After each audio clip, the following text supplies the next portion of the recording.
ఏలూరు జిల్లా ముసునూరులో garment pop కార్మిక సంస్థ ఆధ్వర్యంలో జన్యుపరంగా మార్పు చేయని మొక్కజొన్న వంగడాన్ని భారత ఉపరాష్ట్రపతి సిపి రాధాకృష్ణన్ గోర్మే పాప్ కార్మిక సంస్థ ఆవరణలో సోమవారం పండగ వాతావరణంలో జరిగిన కార్యక్రమంలో రాష్ట్ర గవర్నర్ ఎస్ అబ్దుల్ నజీర్, రాష్ట్ర ముఖ్యమంత్రి నారా చంద్రబాబు నాయుడులతో కలిసి ఆవిష్కరించారు. ఆహ్లాదకరమైన వాతావరణంలో జరిగిన కార్యక్రమంలో ముందుగా కార్యక్రమాన్ని జ్యోతి ప్రజ్వలనతో ఉపరాష్ట్రపతి ప్రారంభించారు. అనంతరం వందే మాత్రం, జనగణమన జాతీయ గీతాలు, మా తెలుగు తల్లికి మల్లెపూదండ గీతాలతో కార్యక్రమం ప్రారంభమైంది. ఈ సందర్భంగా ఉపరాష్ట్రపతి సిపి రాధాకృష్ణన్ మాట్లాడుతూ విదేశీ హైబ్రిడ్ విత్తనాల దిగుమతులపై ఆధారపడటాన్ని తగ్గించి స్వదేశీ పరిజ్ఞానంతో ఆహార భద్రత మరియు స్వయం సమృద్ధిని సాధించడం అత్యంత కీలకమైన అంశమని అన్నారు.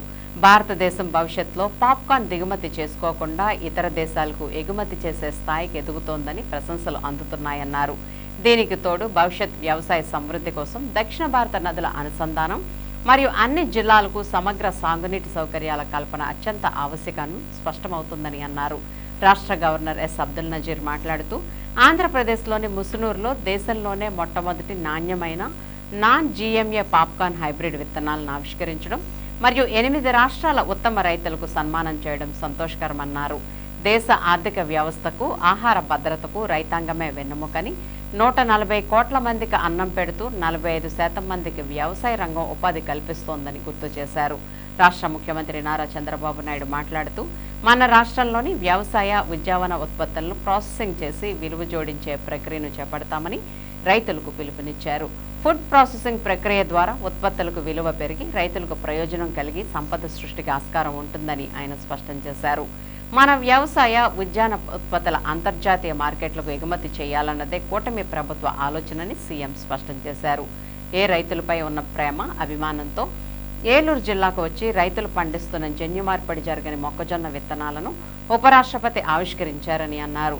గార్మెంట్ పాప్కార్న్ సంస్థ భారత నేలపైనే దేశీయంగా జన్యు మార్పిడి జరిగిన విత్తనాలను రైతులతో కలిసి ఉత్పత్తి చేస్తోందని రాష్ట్ర ఐటీ, విద్యాశాఖ మంత్రి నారా లోకేష్, రాష్ట్ర సమాచార శాఖ, గృహ నిర్మాణ శాఖ మంత్రి కొలుసు పార్థసారథి, రాష్ట్ర వ్యవసాయ శాఖ మంత్రి కింజరపు అచ్చెన్నాయుడు, గోర్మే పాప్ కార్మిక సంస్థ ప్రతినిధులు Venkateswara Babu, Mahender Reddy, Yugandhar, preferred popcorn CEO నార్మ్ కూర్గ్ ప్రతినిధులు పాల్గొన్నారు.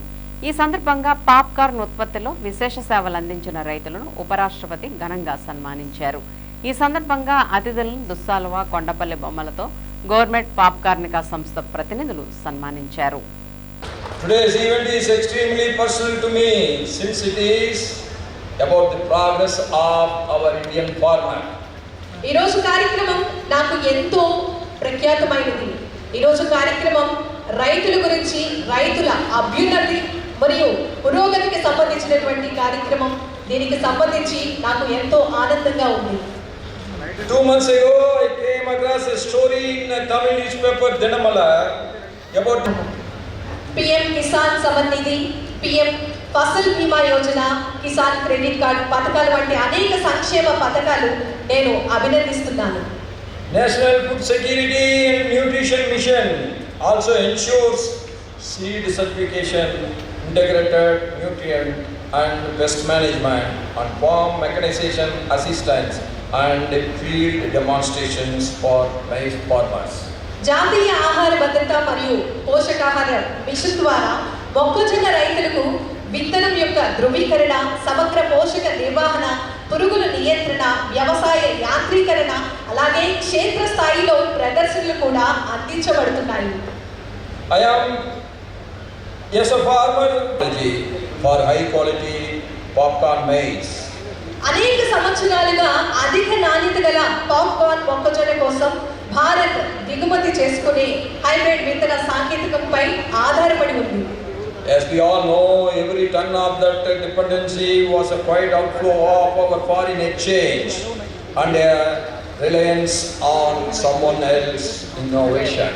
ఆ ఆధారపడినటువంటి ప్రతి ఒక్క టన్ను వెనుక మన భారతదేశానికి సంబంధించినటువంటి విదేశీ మారక ద్రవ్యం నిశ్శబ్దంగా దేశం వెలుపలికి వెళ్తోంది. అంతేకాక అది ఇతరుల ఆవిష్కరణలు కూడా మన ఆధారపడి ఉన్నటువంటివన్నీ కూడా దానికి ప్రతీకగా నిలిచే విధంగా ఉంటుంది. వెంకటేశ్వర దేవుడు bless us, but our Kisan Devdu are always feeding us. We should never forget that. ఖచ్చితంగా మనం సంకల్పం ఉంటే సాధించలేనిదంటూ ఏది ఉండదు. అటువంటి ధైర్యము సంకల్పాన్ని మనమందరం కూడా అలవర్చుకోవాలి. Jai Hind, Jai Andhra, long live Mother Bharat. Bahut bahut dhanyawad. Thank you everyone.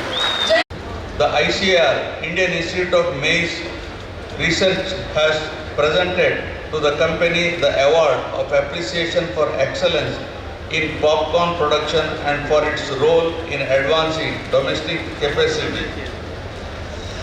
I am glad to know that Government Papua Nika is working with 17,500 farmers across 8 states and helping them in cultivating maize in more than 39,500 acres, and their products are sold in more than 3,400 cinemas across the country. In the said 70% of the revenue generated through the sale of popcorn cones going to farmers in Argentina and Brazil 11 years ago has now been reversed through the company's focus on quality, and 70% of the money is now going to Indian farmers, resulting in the precious foreign exchange saving of $100 billion. I wish Government Papua Nika all the very best in the future endeavors. I am confident that Government Papua Nika will become another global plant on the lines of Araku coffee, which is the best example of tribal farmers. I thank the organizers for having invited me to be a part of this auspicious program. Jai Hind. Andhra రంగాన్ని టెక్నాలజీలో ముందున్నాం. ఒకప్పుడు IT, ఇప్పుడు AI. ఆ పరిస్థితిలో ఉన్నప్పుడు మీరు వ్యవసాయ రంగాన్ని జోడించి ఫుడ్ ప్రాసెసింగ్కి వస్తే ఆకాశమే హద్దుగా ఎదిగే పరిస్థితి వస్తుందని చెప్పి కూడా నేను మీకు తెలియజేస్తున్నా. అందుకే ఈ ప్రాజెక్ట్ని చూస్తే ఫార్వర్డ్ బ్యాక్వర్డ్ ఇంటిగ్రేషన్, పొలం నుంచి వినియోగదారుడి వరకు ట్రేసబిలిటీ పెట్టారు. ఎక్కడికక్కడ మూమెంట్ కూడా మానిటర్ చేసే పరిస్థితికి వచ్చారు. ఇక్కడ చూశాను నేను, ఇప్పుడు వస్తా ఉంటే చూస్తే నూజివీడు ప్రాంతం అంతా కూడా ఎంత కళకళలాడుతూ ఉందంటే ఎక్కడ చూసినా పామాయిల్, హార్టికల్చర్, అదే మరిగా కోకో, ఇవన్నీ చూసినప్పుడు చాలా ఆనందంగా ఉంది. ఒకప్పుడు మచిలీపట్నం ఏరియా చూస్తే ఇక్కడ రైతాంగం బాధపడేవాళ్ళు. ఇప్పుడు ఈ ప్రాంతం రైతాంగాన్ని చూసి మచిలీపట్నం, కృష్ణా డెల్టా రైతాంగం ఆలోచించే పరిస్థితికి వచ్చిందంటే అది మార్పులో వచ్చిన విధానం. ఆ విషయం మనం గుర్తుపెట్టుకోవాలి. ఒకప్పుడు రాయలసీమ కరువు సీమ ఎప్పుడూ మాట్లాడుతున్నాను. రాబోయే రోజుల్లో 20-30లోనే కాదు, యాక్షన్లో కూడా చేయడం కోసం రాయలసీమని ప్రపంచానికే ఒక హార్టికల్చర్ హబ్గా తయారు చేస్తున్నాం. సెప్టెంబర్లో 1,00,000 కోట్ల రూపాయలు ఖర్చు పెట్టే ప్రాజెక్ట్ని ప్రారంభిస్తున్నాం. 40,000 కోట్ల రూపాయల ప్రభుత్వం, 60,000 కోట్ల రూపాయల ప్రైవేట్ ఇన్వెస్ట్మెంట్తో ప్రపంచం మొత్తం గర్వించే విధంగా, ప్రపంచానికి సరఫరా చేసే విధంగా గ్లోబల్ హార్టికల్చర్ హబ్ అని తయారు చేస్తున్నాం. వచ్చే 3 ఏళ్లలో 36 సాగునీటి ప్రాజెక్టుల్ని 35,000 కోట్ల రూపాయలు ఖర్చు పెట్టి పూర్తి చేస్తున్నాం. నీళ్లుంటే రాయలసీమకు ఉదాహరణ ఏ విధంగా మారిందో. అదే సందర్భంగా ఈ ప్రాజెక్టులన్నీ మీరే చూశారు. ఇక్కడ ఒకప్పుడు గోదావరి నీళ్లు సముద్రంలోకి పోయేటివి. 12 ఏళ్లకు మునుపు పట్టి సీమ ద్వారా గోదావరి నీళ్లు కృష్ణా డెల్టాకు తీసుకొస్తే ఈ సంవత్సరం ఎల్లినో ప్రాబ్లం ఉన్నా గోదావరి నీళ్ల వల్ల కొంతవరకు కృష్ణా రైతాంగాన్ని కాపాడామంటే అది ఈ ప్రభుత్వం యొక్క దూరదృష్టిని మరొకసారి మీ అందరికి విజ్ఞప్తి చేస్తున్నా. ఎవరైతే చదువుకున్న వ్యక్తులు ఉన్నారో ఆలోచనలు మారాలి. ఉద్యోగం వల్లనే ఆదాయం వస్తుంది కాకుండా మీరే 10 మందికి ఉద్యోగాలు ఇచ్చే పరిస్థితి రావాలన్న అభిమతం. మీరు చేసే ప్రతి ఒక్క పనికి ఈ ప్రభుత్వం పూర్తిగా సహకరిస్తుంది.